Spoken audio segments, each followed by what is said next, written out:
All right, everyone. Thank you for tuning in last week. This is part 2 of the George Visger stories. You guys know, football player, traumatic head injury. He's been battling. He's had 9 surgeries. So you guys y'all don't want to miss this. You got to sit down. You got to take this thing in. If you're going down the road right now, just tune into it. Listen to it on your radio. I appreciate you guys coming back for part 2. So sit down, buckle up, and let's go. I'd speed dial my claims adjuster back in Dallas, Texas, who I've never even met. I leave them voicemail. Yeah. Hey, Doug, this is George Visger. I go, I know you know who I am, the old brain damaged 49er out in California. I'm standing here in line to get my anti-seizure meds, and they're telling me now that the Travelers and you and the Travelers have now taken over my medical management. So please call Rite Aid and myself and let them know who will be economically liable or financially liable when I have a crash on the freeway going home today because of a seizure and I kill somebody. So Thank you very much. Please let me know who is now responsible for my medical management. In the old days, I'd get home sometimes a few hours later, sometimes by the next day. Rite Aid, hey, the Travelers just approved your prescription. Oh, really? But see, most people would go, they're not paying anymore. I've got to pay now. That's what they're hoping for. Mm-hmm. It's a business model. You know how many millions of dollars a year they can save by scaring people, screwing them out of just their little meds. The Travelers grossed $27.3 billion the year I beat them. And the NFL grossed $19 billion.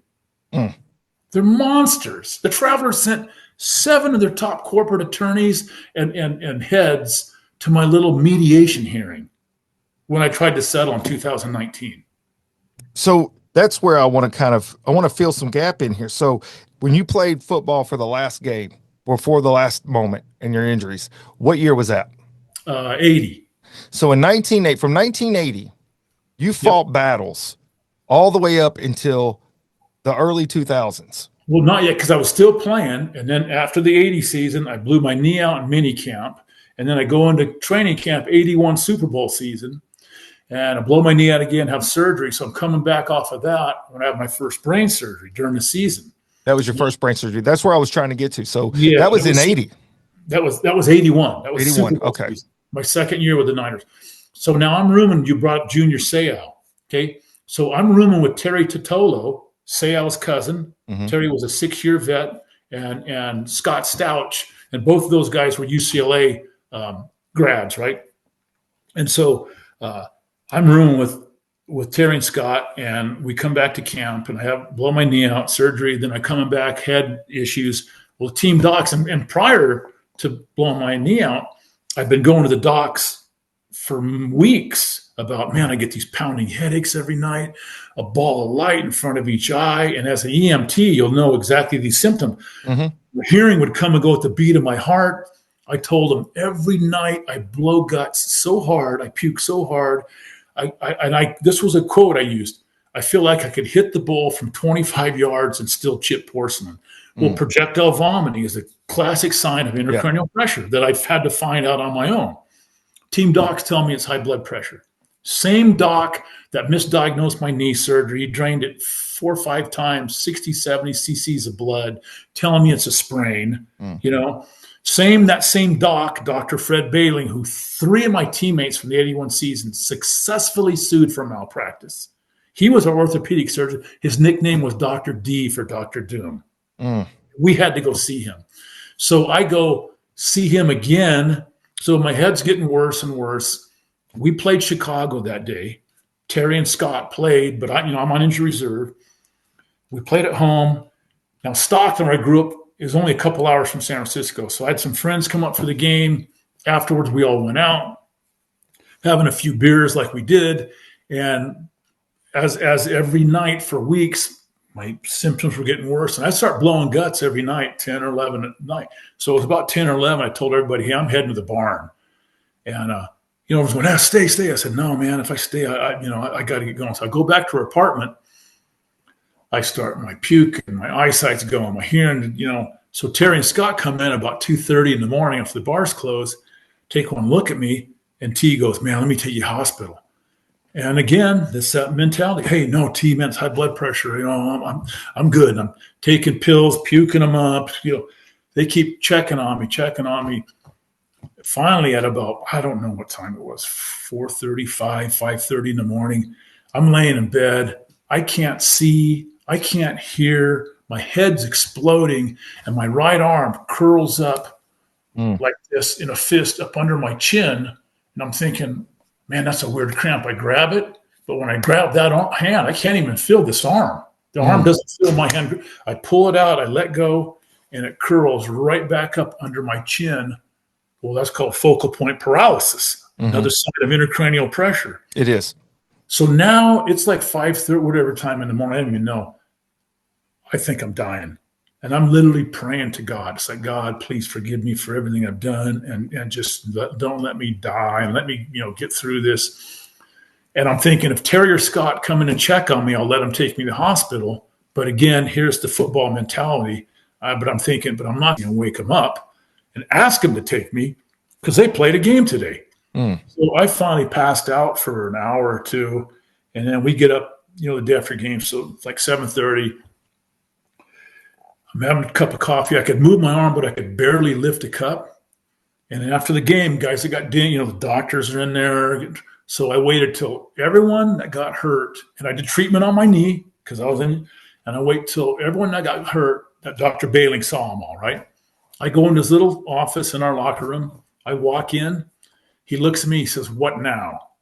And I said, I said, "Don't tell me it's high blood pressure. My arm went paralyzed last night." He rolled. This is how my book starts. I'll tell you this first sentence coming up. He rolls his eyes, tells me to sit down on the table, gets his little retinoscope, little flashlight. As you well know, you're in. He looks in my eye, and this is how the book starts. "Oh my God, your brain's hemorrhaging." I jump off the freaking table, ready to kill him. He's going, no, wait, hands out. And I'm just going off on him. He's got his arm out. And he starts reaching behind himself, and he grabs a phone, and I'm going on. And he's going, wait, and he starts dialing numbers down. Then he scribbles something on a piece of paper, hands it to me at arm's length like I'm radioactive, and says, "Here, go home, lay down, drive yourself to Stanford this afternoon and see this neurologist." You're bleeding out, but go home and get some rest and then go down there. Makes perfect sense. So in my book, I have a pretty good sense here. So I wrote, my first thought was, whew, must be one of those mild brain hemorrhages, or he would have called an ambulance.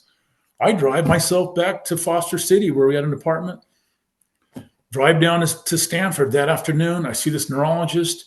He takes one look at me. They want to do a CT brain scan, but it was booked up for a couple hours. Now we're getting this later on in the afternoon. So the doc goes, "Okay, we can't get you in for a couple hours." I said, "Hey, doc, I'll come back, man." I said, "I'm getting close to my puking time." And he goes, "You drove here?" I said, "Yeah." He goes, "You can't drive like this." I said, "I've been driving like this for weeks." He goes, we're arguing. It finally convinces me to hang out in a room. A couple hours later, they take me into a CT brain scan, rush me in, emergency brain surgery. I've developed hydrocephalus, water on the brain. Drill a hole in my skull, run a tube clear in the middle of my brain into my ventricles, run a tube under the skin, which I have to this day. There's a pump in the back of my head. If you could see close, but there's a tube going down the side of my neck, which you can see. It looks like a big vein. Goes through my pectoral muscle and then open up my abdomen, run the tube in there. It's draining spinal fluid 27 hours a day, 7 days a week. And when it plugs up and goes out, I go into a coma within 24 hours, and I'm dead unless they operate. So they do this shunt surgery on me. The Niners go, "Oh, shit." I'm in intensive care for 14 days in Stanford.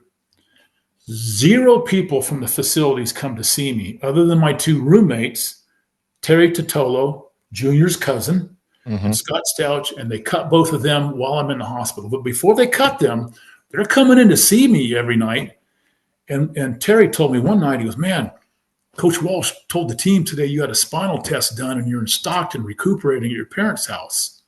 Now, I had no idea what I was headed for because the trainers and doctors are calling me, "Hey, Visk, we're going to have a special made helmet to protect your shunt. You can keep playing." I was all in, man. You'd have to cut my head off to stop. I would have played the game for free. Honestly, I used to tell people that I loved it that much. So I'm laying in the hospital thinking, man, when I come back, I'm getting it on, man. And so, but then, things started acting weird, man. And one day this woman comes in all happy. Hey, George, how you doing? She's talking to me. And I go, who in the hell are you? She goes, oh, I'm Bill's secretary. And this is in the book too. She goes, Bill, you remember Bill Walsh? And she taps me on the leg. She goes, your coach? And I wrote, I'm brain damaged and not stupid. Yeah, I know who Bill Walsh is, So he bought me a Sony Walkman and some tapes. I love country music. And at the time, and Sony Walkmans back then were like $100, It was yeah. Man, I must be special. Well, the guy didn't have the balls to come down to the neurosurgery ward at Stanford and be seen because people would ask questions. So he buys me this little gift and sends his secretary in. And I was happy with it. I'm like, okay, I must be special. So I come back after I go to the hospital. Guys on the team are going, my head shaved, at 40 staples in the back. And they clearly had no idea what was going on. No, but they just thought they caught me. I just disappeared. And everyone, because Terry and Scott were gone, they were the only people who knew. I come back and guys are going, Fisk, man, what happened? I go, I had brain surgery. What? So now I'm like, nobody knows. We're in the weight room working out one day, and John McVeigh, our general manager, had like these 3 husband-wife couples coming through touring the facilities, right? When they're lifting them, you got Joe Montana, you got Ronnie Lott, you got all these guys in there. He's introducing them, and he introduces these 3 couples to me, and he says, yeah, this is George Visger, one of our veteran defensive linemen. He's on injury reserve. He had 2 knee operations. And this woman says, 2? How'd you have 2? And I said, no, excuse me. I said, no, ma'am, I had knee surgery and I had brain surgery. McVeigh looks me right in the eye with a look like, keep your mouth shut or you're gone. He goes, no brain surgery, you had 2 knee operations. And now, because I kept thinking, you're just being paranoid, they're covering it. The light bulb's coming on now. Like, what? And I normally don't talk like this in front of women, but I said, he's effing right. I said, I had 2 effing knee surgeries. I walk out of the weight room. I walk right up to Keith Fonhorst, our player rep. I said, Keith, and I wasn't close with a lot of the older guys. I was just, I like, we got along good, but there's little kind of cliques, I walked with Keith. I said, Keith, I don't know what to do. I said, I just feel like I need to talk to somebody legally, but I don't know what to do, And so he hooks me up with a attorney through the Players Association. This guy was a piece of crap and let my statutes run out. That was a whole nother legalese battle. Everything imploded. So, then of course we go to the Super Bowl. They didn't want anything rocking the boat because we were winning when McVeigh said that to me. So it's like, keep everything quiet, And think about the Super Bowl. They look for any stupid story to write. Sure they do. They'll write stories on someone's cat, or you know what I mean? Mm-hmm. When I had knee surgery, that was in the paper. Well, you would think this would be a surgery. A story. The day, so now we're rolling. The day we're leaving for the Super Bowl. Now I was on injury reserve, so the team went down like a week before I got there. Injured players, I think we went for like the last 6 days or whatever it was. And all the players, we got to take 2 free guests with us, right? My dad was from Lansing, Michigan. We're playing in Detroit. His whole family, the Visgers are back. I go, hey, this would be great. We can meet the family. So I took my dad. I took my brother Mel. The day we're leaving, my oldest brother Bob calls. He goes, hey, because I kept saying, hey, I want this out, man. I'm headed for a fall. So he calls me up. I called the San Francisco Chronicle, the Examiner, the Oakland Tribune, the da-da-da. He goes, I called like 5, the Sacramento Bee. I told them all that I was a 49er fan. I was at Stanford Hospital this year. I met a 49er, had brain surgery. Of course, they're all going, wow, that's a scoop. And they're looking, they go, no, Visker's on injury reserve with knee surgery. And my brother's going, hey, acting like he's just a fan. I got his autograph. I met the guy. So they're all going, when he gets to Detroit, we're doing a story. So Bob calls me, when you get there, he goes, you'll be inundated. Well, in order for them to find out what room or hotel I'm in, they had to go through the front office. I'm there 6 days and no one talks to me. Now, from my first brain surgery in September, and this is end of January, weird things are happening. I'd get up in the morning, go to practice, no truck. I'm thinking, man, no one stole my, and I start calling people. And I started hearing stories of me doing things totally out of character. I'd run in, let's say I ran into you, hey, I haven't seen you for 3 weeks. And you'd go, no, man, I saw you 2 nights ago at 276 Club. And I'd think, I haven't been there. And you punched a guy out, you threw a chair through the window. Totally out of character. I abhor people like this. Mm-hmm. These kind of punks are guys I used to love to just freaking hammer. And I'm hearing stories of me doing things totally out of character, violent. Then I'd get up to go to practice, no truck. I'd call people, did you see me? Oh, you're over at this bar. I'd hit you right at that bar, no truck. I'd keep calling, yeah, at this bar. And I'd find my truck. I had just left it. I wouldn't even know how I got home. Then I started up in jail. I got arrested 3 times between my first brain surgery and my second and third brain surgeries, which were 10 hours apart, just 4 months after the Super Bowl. So in like 8 months, I get arrested 3 times. Having a few beers at 10, 11 o'clock at night. Next thing I know, it's 4, 5, 6 in the morning. I'm standing in a jail cell. Zero memory how I got there. Not passed out. I'm standing there. Mm-hmm.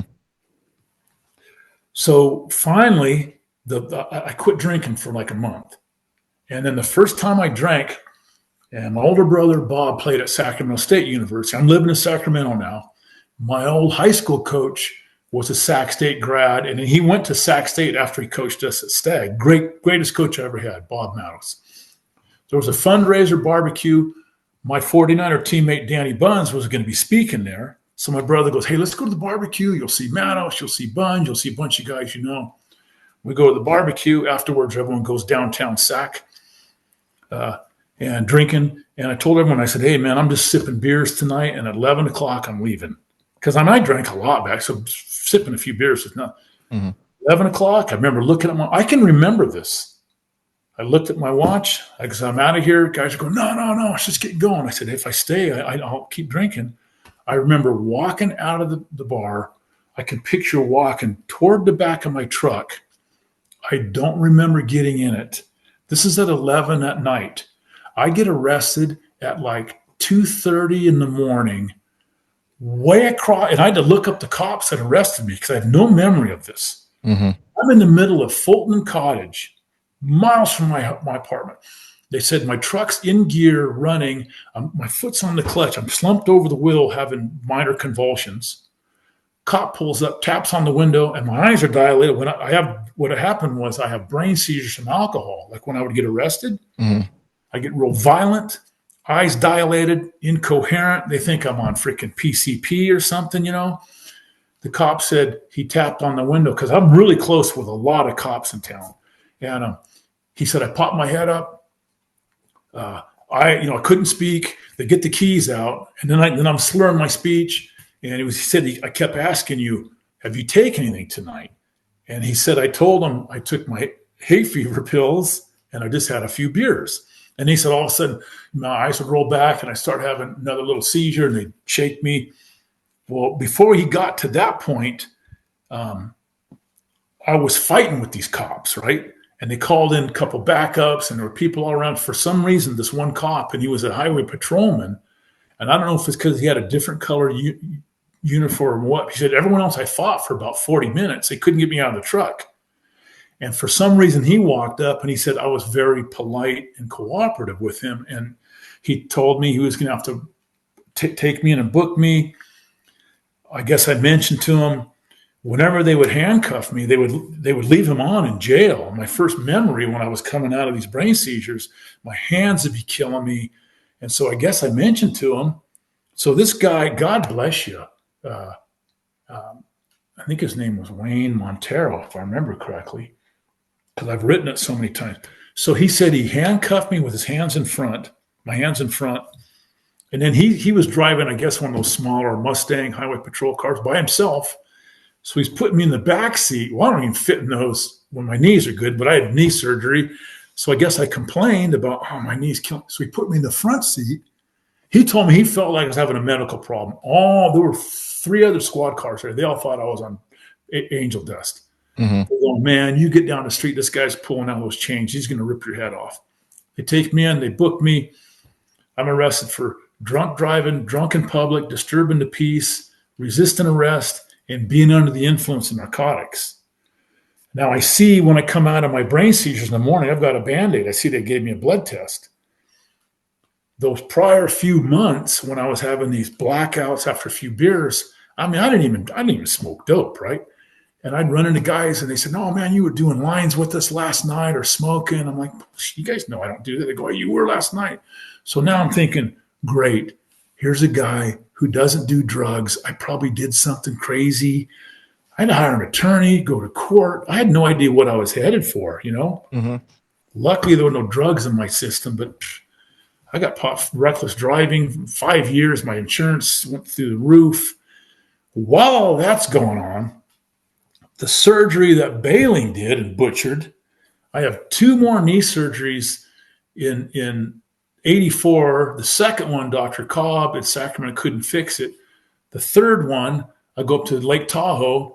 Dr. Stedman did this experimental Gore-Tex ACL transplant. He's like one of these knee gurus, or he was. So they do this experimental thing where they drill holes through my knee. They run this big Gore-Tex ligament. I've got 2 3-inch stainless steel molly bolts holding the screw.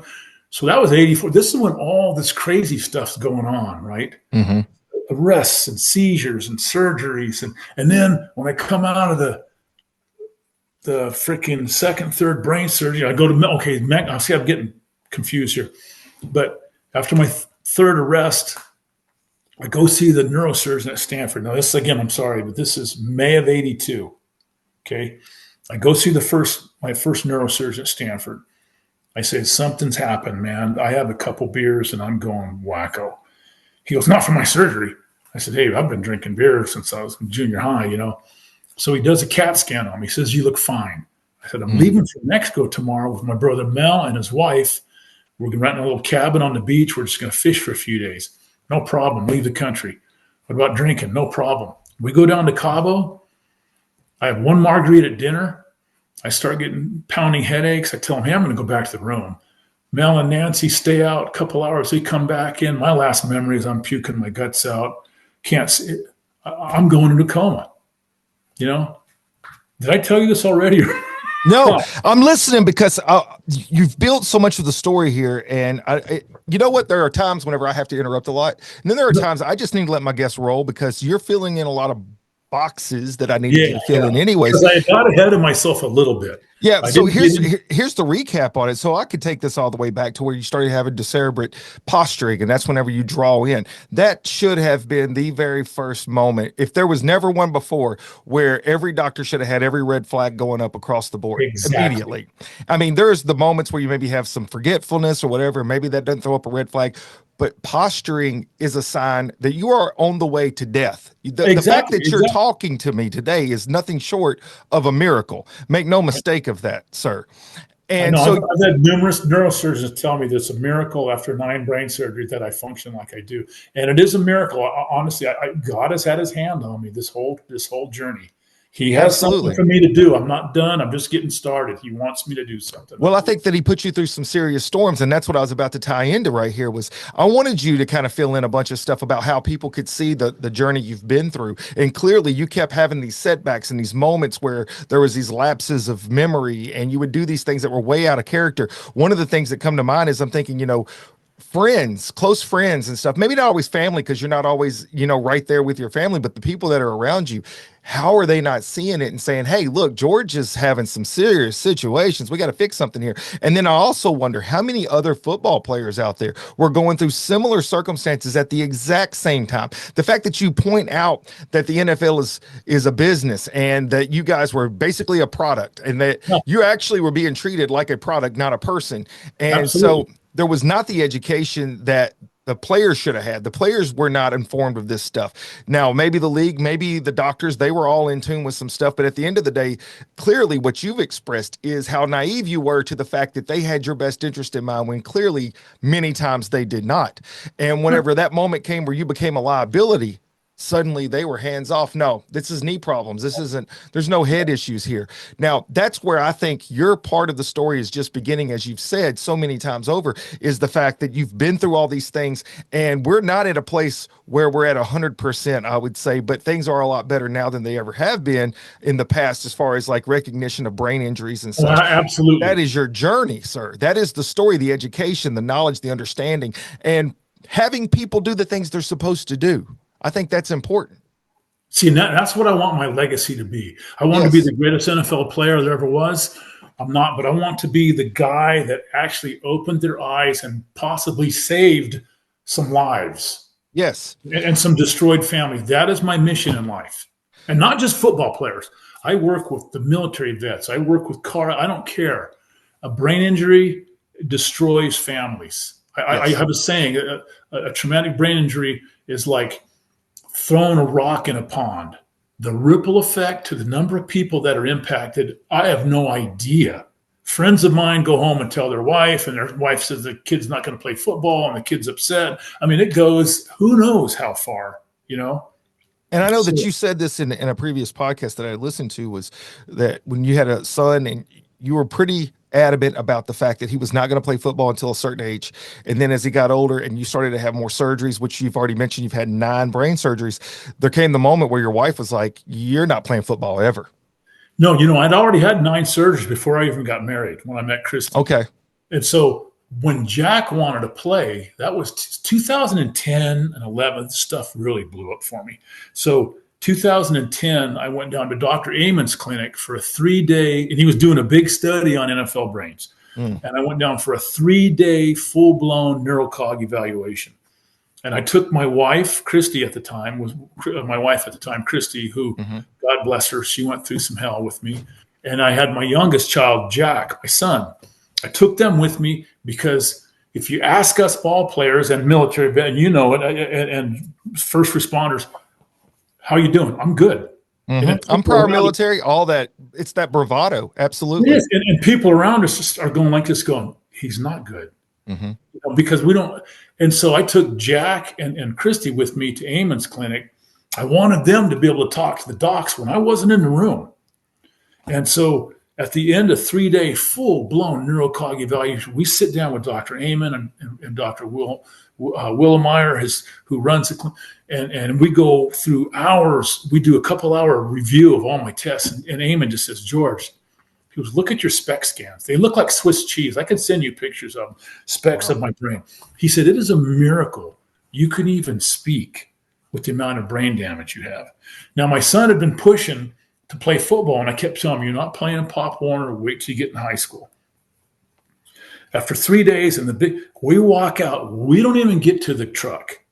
Christy goes, "Jack will never play football." And he's looking up at me. Of course, he's heard all these stories. And I looked down at him. I said, "Bud, I can't argue with your mom." Mm-hmm. I said, "You have it. You have the Visger it. You will be great at whatever you put your mind to, but it's not worth it, buddy. It is not worth what it has done to you guys. We've lost our home, my business. My kids slept on air beds and couches at grandma's for 8 years after we lost our home. Mm. I slept for 2.5 years on the floor at the hyperbaric clinic, a year in my brother's trailer. I slept wherever I could. We lost our home 2010. Yeah, it was a nightmare. My kids persevered. And I said, "You know what, buddy?" And he's an amazing kid. He's graduating this year, environmental engineering degree. We named him after my dad, Jack Visger, greatest man I've ever known. Jack's already been hired, hasn't even graduated yet. He got hired this last year with an environmental engineering firm, killing it, going to school, taking care of himself. I have the 3 best kids. I mean, they went through hell, and I have just great kids. I'm so proud of all of them. Stephanie Kester, my oldest, Amanda Visger. Amanda just gave the commencement speech at Sac State last year. And they went through some stuff, man. I think part of that we mentioned earlier was the DNA. And I think that there is something to that where folks are born with a certain amount of fight in them, where maybe some other folks don't always have that. But clearly it was born into you. You passed it on to your son. I think that it's a responsible decision to look at where you've been and what you've been through and sometimes try to shield that from your kids. Clearly, people are still going to play sports that are dangerous. They're still going to do things that are dangerous. So that's part of where you're at right now. If I'm not on point, please correct me. So you started the consulting company for TBI in 2010, correct? Yeah. Yep. The Okay. Visger. And then in 2014 to 2019, during that span, right after 2010, now this is the part here where I did a little bit of more research on it. You had 4 workman's comp hearings, 6 appeals, and 3 California Court of Appeals for treatment. And you were the very first, if I'm not mistaken, the very first NFL player to ever win their court case for them to be held liable for a brain injury. Is that correct? I originally won my work comp case in '86 because they didn't pay for my second, third brain surgery 4 months after the Super Bowl when I was given last rites. So I had no idea. I had no idea. I was the only guy until, like, I don't know, 2010 or something that ever even won a work comp case. Wow. You know? So yeah, I mean, I've had so many angels in my life. So in 2010 or 11, my last year working, my last 14 months I worked. I was a biologist and environmental inspector on a big project. I averaged 109 hours a week for 14 months, scrambling to hang on to our house, take care of my family, and the economy had imploded. I had to let everybody go. I'm trying to work sole source, do projects, write reports, do the billing, accounts. I would forget to bill. My wife, Chrissy, would go, George, you're working hundreds and hundreds of hours. No money's coming in. I'd get pissed at her for bringing it up. All these guys, they never pay. And it was just a nightmare. So when we go down to Amon's, and I just told my son, you're not going to play till high school. Then he gets into high school. I'm like, listen, bud, man, it's not worth it, man. It has destroyed our family for years. And I had real serious anger issues. I was really estranged from my kids even. I mean, everyone was on pins and needles and not knowing. Christy used to say, we never know if the Gentle Giant's coming home or Maximum George. Now, I never touched any of my kids. I've never even spanked any of my kids. But I can be very intimidating, and so everyone was afraid to be around me. There was, it caused all kinds of problems. Sure. But that's why I mentioned that, to the point of in your own circle, there was all these tumultuous moments that you went through, and then realizing that other families are going through those same things. And that's the part where, you realize that you were able to keep your kid away from having to go down some of those paths, thankfully. But there will be others. That's inevitable. You're not going to stop that. So that's where your mission is so important. And that's why you wrote your book, correct? Called Facing the Giants. Yep. I want people to understand what goes on. And it's not all doom and gloom, though. It goes through my whole story and then how we persevered because of my injuries. Because of my injury, I met my wife, my partner. I actually met Christy, my first wife, because of my injury. Back in the 90s, I was so frustrated, man. When I won my case in '86, they offered me $35,000. And I told them where to put it. And I said, I want what every injured employee has earned.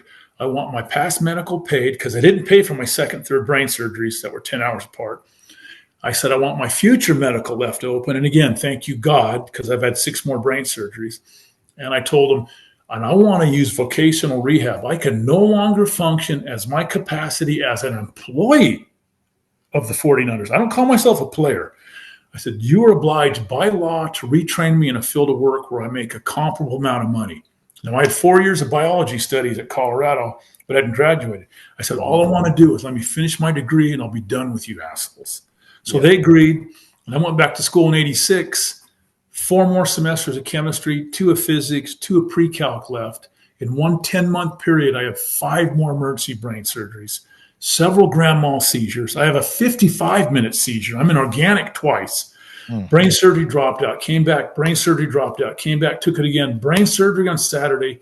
I leave the hospital 26 hours post-surgery. Next day, I'm in class. I'm not going to drop out. Wow. I've got 40 staples, 50-something minute seizure, a monster seizure. I'm in a little auditorium seat, I guess. They had to find me on campus, pry me out of the seat, bounce me down the stairs, get me in the ambulance, drive me to the hospital. I'm still seizing, pump me up with super high doses of Dilantin to get my seizure under control. Dropped out of school again. Now, after organic, I still had 2 more semesters of chemistry. Now I've developed dyslexia from my surgeries, major short-term memory issues. I have to write down in my notebook every day where I parked.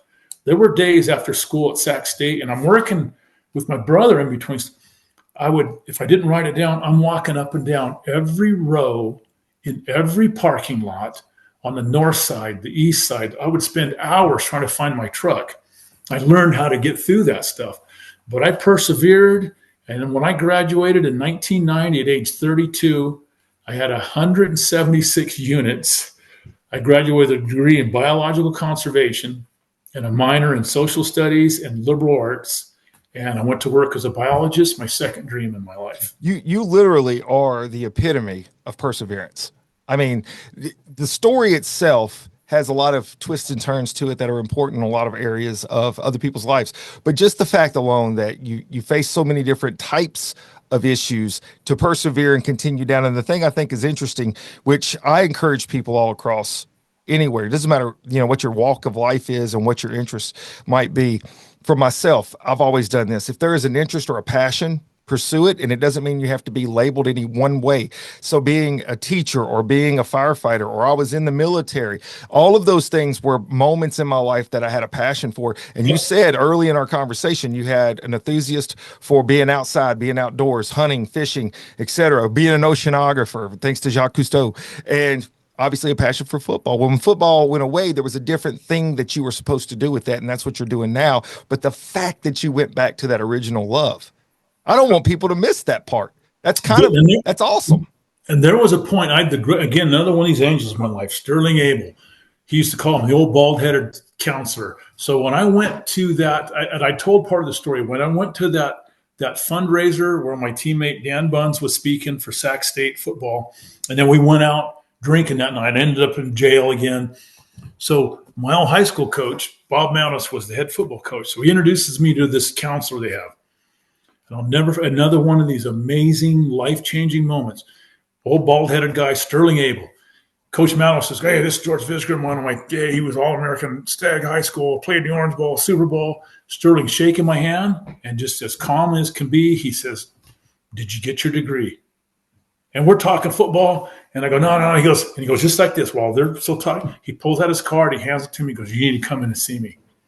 Now, he'd been counseling for like 40-something years, right? He was, and I'm thinking, who is this guy, So I had to go through a lot of more legalese, and it was probably a year later I finally settled, won my case, and so I went back. And Sterling, Sterling saved me. There were so many times I was so frustrated with trying to, I was in the library 10, 12, 14 hours a day. I learned that if I went home, I can't study at home because while I'm reading, out of the corner of my eye, I can see a magazine over that I want to read, or I'm thinking about food in the refrigerator. I have to get into a little cubicle in the back of the library where no one would walk by me. I couldn't even have a pen on it because if I'm reading, I'm thinking, my mind's thinking, "Could that pen's blue? The cap's on the wrong." I can't filter. My filters are. Now that's similar to ADD that I can experience with you. Okay, on that you know what I'm talking about. Yeah, Yep. It's easy distractions all around. Yeah. Absolutely. But I learned ways to function and battle through this stuff. But there was a point where I was so frustrated. I wanted to see Sterling, and I loved the guy. My kids called him Papa Sterling over the years. I stayed in touch with him till the day he died. I drove up to Oregon one time when he was getting really, really old. I broke him out of his old folks' home, threw my truck. We drove up the coast and sat in a cafe looking at the water, and we sat there for 9 hours telling stories, hunting, fishing, I love the guy. He used to tell me, he goes, "You're like the son I never had." He counseled 47 years, and he used to tell me, he goes, "You are my number one guy." Wow. I love that. That's quite a compliment. So I wanted to see Sterling one time. I said, "I can't do this anymore. I just need a degree. I said, just find me a degree. I don't care what it is. So he's looking through he goes, okay, you're 5 hours away from a liberal arts degree. And I go, what else? And he goes, you're 12 units from a social studies degree. And I go, what can I do with it? He goes, you can teach. I go, okay, I'm a social studies major. So I took 6 units that semester because I was just coming back off of like my 4th, 5th, 6th surgery in a few months. Passed those 2 courses. Now I'm only 2 classes away from a social studies degree. But I'm thinking, I've never quit on anything in my life. I'm going to try organic chemistry for the 3rd time. And if I don't get through it, God's telling me you're not meant to be a biologist. I powered through organic, powered through biochem, powered through cell physiology, and graduated a year and a half later with my degree in biology. That's outstanding, man. That is very impressive. All of these things culminate to the George Visger that is in front of me today. Now, I have to transition to this part. So you go down the road to write a book called Facing Giants. Yep. How does this happen? Who's the person that gets you on the path to be able to do such a thing? Because writing a book is not a small undertaking. So actually, this thing started not as a book. I started it in 2010. Every time you see a new doctor, you don't have to fill out that form, on the history of. Good Lord, I'm writing, okay, knee surgery, blah, blah, in 80, did this surgery, I'm trying to, seizures. And so it would take me forever. So I thought, I'm going to just pre-write all this and have copies that they can just staple on the back of their intake form, right? And so as I started writing, I go, oh yeah, my first concussion was my 3rd year Pop Warner, West Stockton Bears. Oh yeah, we won the championship and we played in the Gold Nugget Bowl. And then I'm writing things, I'm putting little things in around my injuries. And all of a sudden I had like 40 pages. I go, because that's like the beginning of a book. So I kept going. I'm telling you, 10 years ago at least, I had 520 pages that I sent to a publisher. And they go, this is an amazing story, but you can't publish it. And I said, why? They go, there's no ending. You write a book, I guess, from the ending and you work back. I had no idea. They go, you're still in this fight. So when Jennifer and I stepped out of that building, when we had our 9.5-hour mediation hearing in LA, October 2019, when we finally settled my work comp case, we removed the lien they placed on my NFL settlement. We stepped out of that building and it was like I could see again. I had all these plans now. Before I was just in this tunnel, warrior tunnel. It's like, okay, stay focused, head down, keep swinging, short, choppy steps. Do not step back. We stepped out of there. I'm like,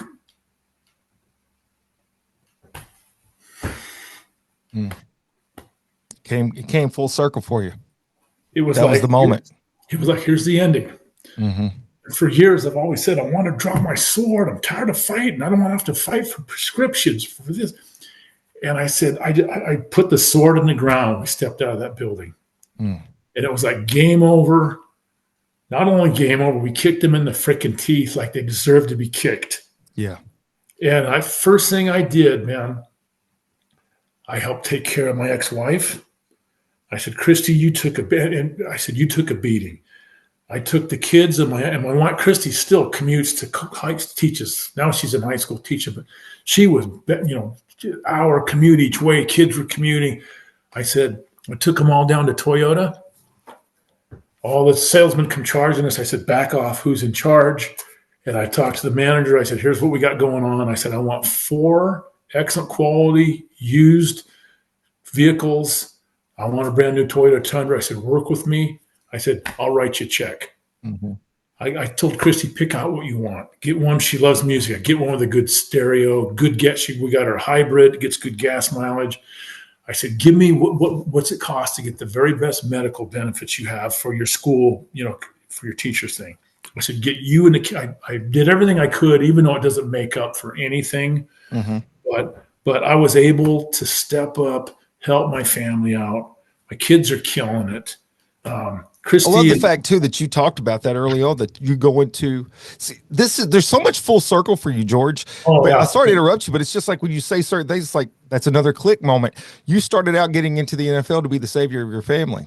And then you end up You know, going I down never this whole thought of it. completely other ride.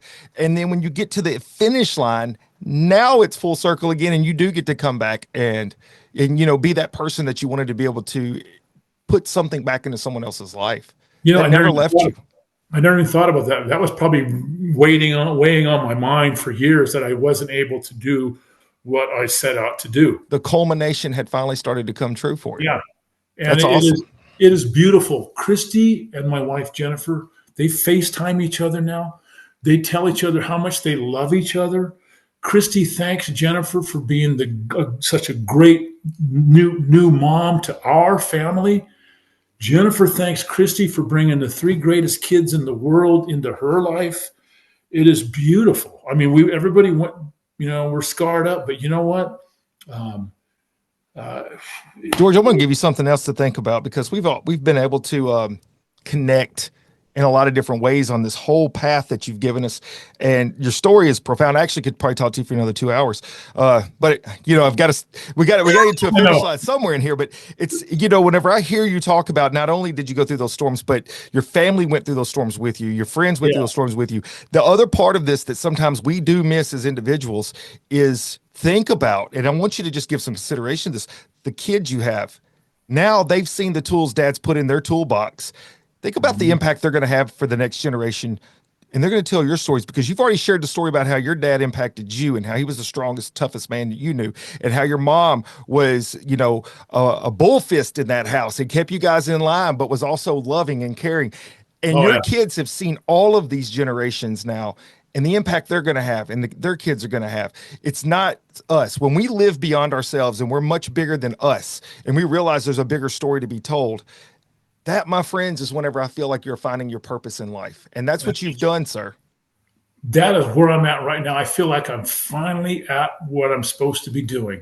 Mm-hmm. And I can help so many people. And what I tell people, I don't give a damn about my Orange Bowl ring, a Super Bowl ring. You know what I call them?